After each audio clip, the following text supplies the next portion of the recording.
Whawhetai mua ki eki, pia malo mo tau te mau ai a whawhawha koe. Koe ne tau kalofia ma koe ke pongpongi ni, tu sit en a hawha mahina ko akasi. Whatau nga pia ku alamari e pe mea katoa pe mei apina. Toia me toia exotosi, whae wahe. Te kumatalau me veso hono ua ke veso no wha. Exotosi wahe wha, vesi ua ki he wha. Pea no whakarea. Pea pehana e sihova ki e te ia. Koe haa ena iho nima, pena ne pehe, kotoko toko. Pe pehe e ia, lia ki kere kere. Pena ne lia ki kere kere, pe hoko rewa ia koe ngata. Pea hola Mosese mi hono ao. Pea pehe e sihova ka Mosese. Ma whao atu honi ma o puke ia i hono iku. Ma whao atu ia hono ni ma o puke ia, pea li liu ia koe toko toko i hono ni ma. Koe kaweila e tau kalofia mo ke pongpongini o pehe. Koe haa ena o ki honi ma. Koe talanoa maari e ni, koe pō talanoa e ni a Mosese pia Mosihova. Amanaki ke whekao ta Mosese ke alo whai ai whakatau a taina, ai whanau Israeli pia ispite. Pea, au maki he tuunga ku pokaga a Mosese ke alu Mohamea. He wangoi e Mosese ko ene alu tokota. Tau whimai Mosese ke alu Mohamea, ke whakamooni ki a whero, koe whekao atia he otua. He wanga he taino tau whakakau pehe tainai, koe taino kuhuia i koe he otua ke hawhahinga ngāue, o koe toi ki whie mau Hamea ke alu pia moia. Tō kua ke plu ki ai, koe whekau koe he otua. Pea tu rewa e otua ka Mosese. Koe hae na ki honi ma. Pea tu a Mosese, koe fu toko toko. Koe toko toko koe fu wakau mate, o situ usi maia, koe fu wakau mate. Uluaki a ua. Koe toko toko, koe taimi koe o kupolo pare mai hovae i he alu. Tau peu ke ketu, peu ke kauti, peu kaha te polo pare mai ho alu, i hovae. Uhinga ke whema ue toko toko, koe toko ni a ke ho whanonga. Pea te otua ka Mosese. Koe hana mi honi ma. Pea ma Mosese. Koe fu toko toko. Koe sio koe a Mosese ki he mea koe hono ni ma. O ku ke heia he mea na sio ke ai otua. Koe sio koe a otua ki he mea puke Mosese, koe ngata ia. Koe mana. Mea whakaofo. Koe sio koe a Mosese ki he mea koe hono ni ma. Koe fu toko toko, koe fu wakau mate. Mea noa pe ia. Pea kurewa ai otua ka Mosese. Riki lalo. Ko ne homo fu pe ki lalo, ko futte ia koe ngata. Pea kurewa ai otua ka Mosese. Hala he hiku, ko ne whape he hiku, ko whokirewa ia ai ngata ia o toko toko. Ki ta futu uan. Fui re soni e iwa na hanga otua koe ka Mosese. Ulaki re soni, mea kotoa peo ki honi mako pau ke tō kato ia ki lalo. Mea ui koe whakabai vai submission. Koe a koe otua ka Mosese, koe hai mea ki honi ma. Mahalo peo au ke poto, mahalo peo kaha paanga, tare niti, talavou, iaha whahinga koloa, koe mea ofu ki te koe, kua pau ke laku katoa ia ki lalo i he ao otua. Laku katoa i lalo. Koe mea hono ua na a koe otua ka Mosese, mea kui koe talango fua. Koe pehatu mea otua ka Mosese, ri ki lalo toko toko, ri. Koe pehatu mea otua ka Mosese, ala he hiku. Koe natula mea koe ngata, koe konga whakatu tāmaki taha i he ngata ke ala kei koe hiku. Konga whakatu tāmaki taha. He ko ala pe he hiku, ko ne vilo mai ai ngutu koe ai ngata koe huhi a koe komateia. Kana whenga o tua ke a koe ki a Mosese, koe ku pea pe ko pea ia, koe oku pe ko oku ia. Koe ku pea tu pe ri, koe ku pea tu pe hiku. Sige, simple, whaingo fua. Koe whenga o tua ke a koe a Mosese, koe hui koe ngau, mna ki au koe ki ai. Oku mahu inga o pito mea koe talango fua, pia mahu inga o pito mea koe whakawai i hona ahau. Stay humble. Riki lao. Koe hai mea o ki honi ma. Koe hai mea o ghei tai me ta o kehe mea o ke sio koe ki ai. Me sio kai o tua ke mea koe o ki honi ma. Ki whakatātai. Ka pau te ke alu pia moha tangata tā tongtongi. Ta moa atu kua fukupu ia kau. Eke tōreo he tangata tā tongtongi kia koe. Koe hai mea koe. Te talang, koe fuu kupui koka, koe fuu whawhewhie, te hano aonga, koe whahi peo ai te ha whewhie tato ke mohaka. Koe sio ke tamata tongi he kupui a kau tatau pe koe ia, kone pe ia, koe tahamano e mau hei, te ke talang, tahamano whewe, te utai e fu tolofini, pe te utai e fu laion he kupui a kau koe na, pe o whakatau e tahamano. Sio na koe, mea tatau pe kai keherana e viu. Koe sia tamai a koe, koe tamata whewhie. Whakakaukau ia koe tamuhaka. Koe sia tamata tongi he kupui a kau tatau pe. Ni maafe ke tahamana te lawa. Ko mea ko he nima, ko mea ko ho nima, ko paanga ko ia tale niti ko ia kolo ko ia. Ko ia mea hanga o tua mea ngai aki ia. Ko hae na ho nima. O ko ia mea ho nima, ka ke o ia te mita o ke hanga o whakatoka ngaki, mea ko ia. Mahalo me ko ia tale niti, mahalo me ko ia poto, o mahalo me ko ia fahinga skill o ia te koe. Kau ke lava ko o whakatoka, mahalo me whakakau ke whakakau mate. Ko mea anoa pe, ko mea mamau taim pe. Kau kia e koloa o kia te koe, o ake o tua ki honi ma. Pea koe koloa ko ia, o whie mau ia ke laku kātoa ia ki lalo, tūlolo kātoa ki lalo he ao ko ia o tua. Tō atu ho poto ko whie mau ke iri kātoa ki lalo. He kapahi ke te ke iri ki lalo he ao o tua, koe mea ui koe whie poto.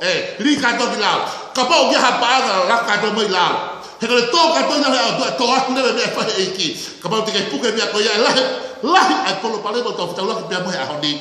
Ko kai ke ri ki la to to tale ni ti au fie mau pe ke ri ka to ko ha pe mi au tau ma o e la ku ka to he ke tai de puri ki la ko release ya como que me ko ni ma o tu la ku ka to ki la lo ke ke ko ta ke o tu ali ki la ri ke ke ko tai mo tau ha mo tau tale ni ti mo tau poto mo tau kolo mo tau pa nga mo me tau mau pa tau ma fa to ma pe au to tau ma fa e fuesto pa tau o tu ko tale ni ti la ku lia te toko, lia te ha, laka te mea kahatua ko iho ao.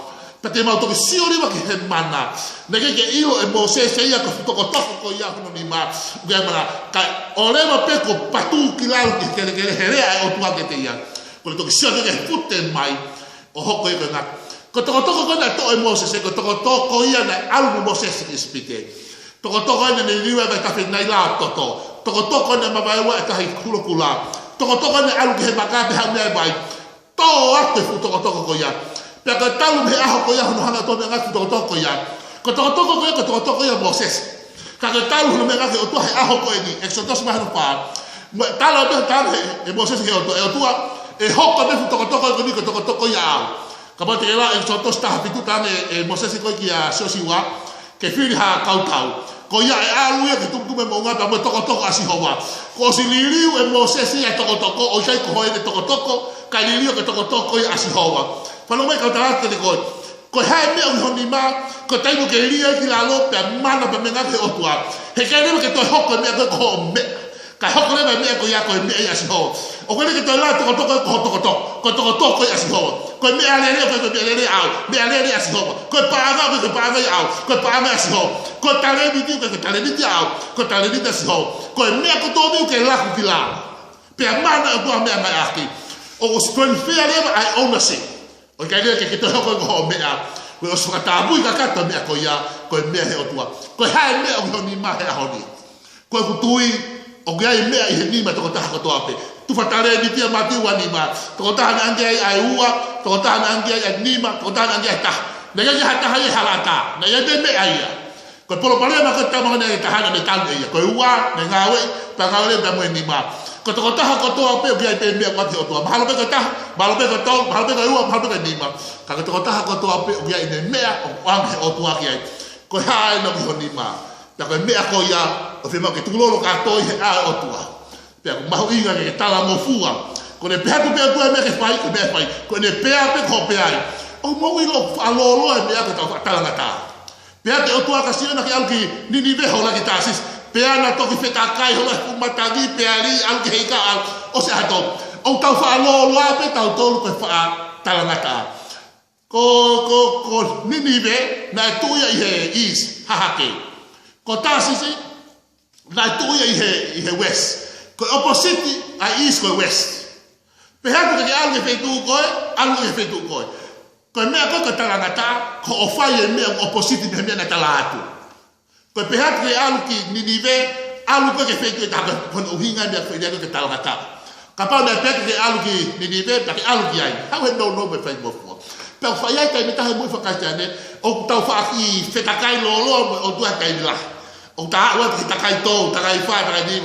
Pergi biar kan naik balik pay. Kau atau fa fetakai loloa, kau fa tala ngata ke biar tak ke otua. Kau biar ke otua ke ligilang. Kau biar ke otua ke ala hiku ner ni risk, ner ni fatu tama ke koi. Hiku, ligilang lo gilinga. Heko otua heke ke fata hamia ke toi ka fatu tama. Hei ke pia to ke ala he hiku ne o ke whakakau kau e huhu koe he ngata. Ka he i kai. O koe kai me tau kui kai ki tau whaamanga ka whainga mea. He tau whakakau kau kurisi. Ka oia we, ka pau te wala he hiku e huha he ngata te umate. Whakau whakumare koe whanau. No, ka pau talaki o toke ke ala he hiku. Ala ko he hiku he kai ke huhu koe. Ka koe anga me e kai mu moha tau ata maula ki lere mua mu ape. Hei kai ke ka pau na ilo he o tua e huhu koe he ngata te umate. Hei kai ke pia te o tua ke ala he hiku. Kune o si ilo e ia o kaha o ngā pompo. Koe mea me kune whema o mea te koe mea mua. Koe ta tala ngō fua ki he a o tua. Pe o mai koe mo ta mea ta mau o lahu ki lalo he kere kere. Pe tau tuku lolo katoa kai langang ia pea sisu. Pe tuange o tuange ne mea ngā aki ai wa akau mate. E toko toko. Ko mo uia me mo ui. Ko fuwa akau mate. Na ike hanu ao. Ka whawhetai min hawa ala to ki tau tau. Pe ne hana whakaliriu ki tau tau. Pe ne mea ngā aki tau tau. Ke whakahoko ai hono ngeia mono langari. Pea malanga e kosmeni. Pea lopo e ke he mahaki pea whakamoui. Pea whakae ai nau nau e otua e teki tau tau. He taimeu tau hao e whakatoma pe whakamaiwai ke te ia. Mua tau tango fua koe hae ne tūtūni. Whie mau ke kui koe. Ka tuangi o tua ke ne tāke kina koe. Ape he mama matau. Tau whakaongongo pa kapate ke mui mui ha TPS. Koe hapere o tala mai ai.